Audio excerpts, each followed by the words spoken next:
মা কামাখ্যা মংগলময়ী মাতৃ মমতাময়ী আৰু মোৰ জীৱনত বহুত প্ৰভাৱ আছে।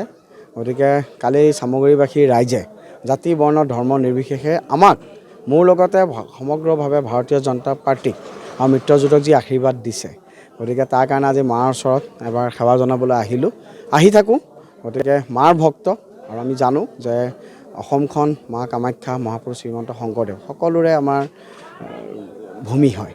গতিকে ভক্তিত আমাৰ আছে আৰু আধ্যাত্মিকতা থাকিব লাগে ভাবি থৈছিলোঁ, সেইকাৰণে আহিছোঁ। খুব পবিত্ৰ জেগা। এই পবিত্ৰ জেগাত আমি বহুত বেছি ৰাজনৈতিক কথা নাপাতাটোৱে ভাল। এটা কথাই কৈছোঁ, মা কামাখ্যাই সকলোকে মংগল কৰক, সকলোৰে ঘৰত সুখ শান্তি সম্প্ৰীতি থাকক, সকলোৰে আমি যিটো সম্প্ৰীতি অসমখনত যি সম্প্ৰীতিৰ বাৰ্তা সদায় থাকক আৰু মাৰ কৃপাত নিশ্চয় আমি সদায় আমাৰ দেশখনত সদায় সুখ শান্তি সমৃদ্ধি থাকিম।